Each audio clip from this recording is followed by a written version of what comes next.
In Virgil's account of the underworld, the souls are differentiated by their different circumstances. First, Aeneas sees crowds of souls trying to cross the river Styx in the boat of Charon, who only allows the buried to come aboard.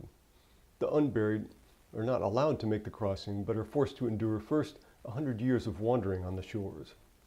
Then there are the souls of children who died before they reached adulthood. Then those who were executed unjustly on false charges.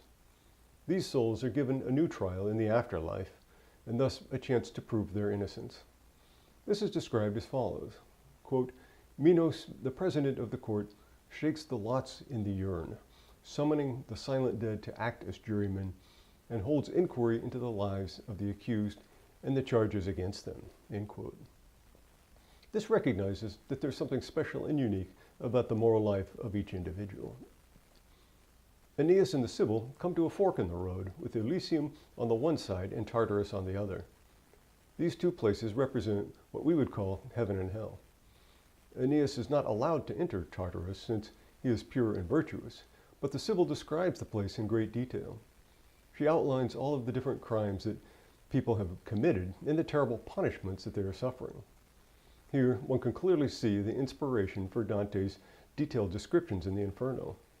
The Sibyl explains that in Tartarus, Rhadamanthus, the king of Knossos, is the ruler, and he upholds the laws and exacts the punishments on the sinners. Moreover, he gets them to confess the crimes that went undetected during their mundane lives. This also seems to be an idea that was created in order to resolve the problem of divine justice. An attempt is made to correct the injustices that have happened to the innocent in their lives. This was a key element in Job's complaint. He could not understand why bad people seem to get away with their ill deeds and live happy and prosperous lives. The answer to this that he is given is, in effect, it's a mystery, and one needs to believe that God is just, despite all appearances to the contrary. In Virgil's underworld, this problem is resolved. While some people might have gotten away with their crimes in life, they will be caught by Rhadamanthus, made to confess, and punished accordingly. On this account, there's no escaping responsibility for one's ill deeds. There's perfect divine justice, and it's clear to see. It's no longer a mystery that needs to be taken on faith.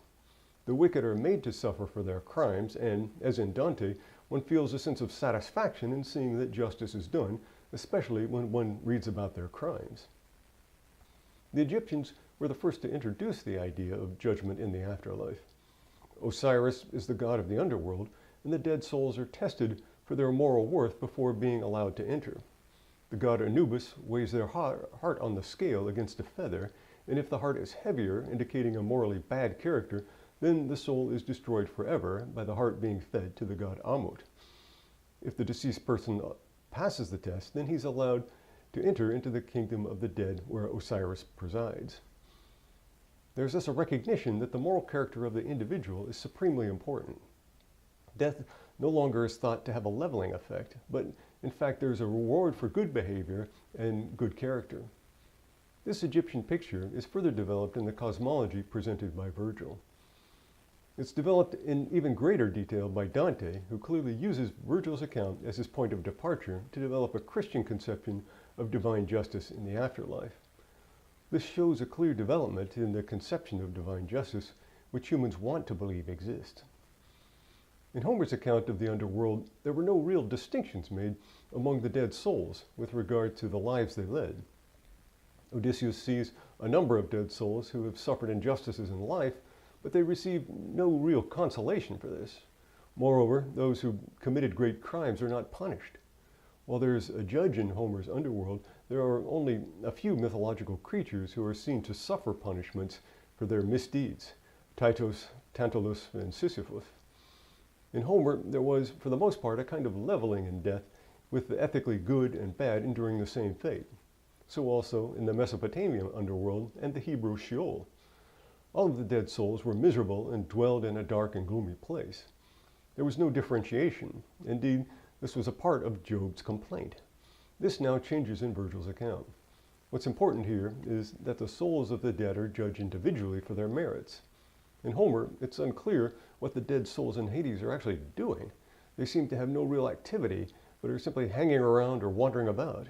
Similarly, in both the Mesopotamian and the Jewish underworld, the souls also seem to be simply sitting there and languishing in darkness and despair. By contrast, here in Virgil's underworld, all the souls have specific appointed activities. The souls who committed some evil deed are made to suffer, whereas the souls who led virtuous lives, such as Aeneas's father Anchises, are enjoying themselves. There was no such differentiation in the Mesopotamian or Greek conceptions of the underworld.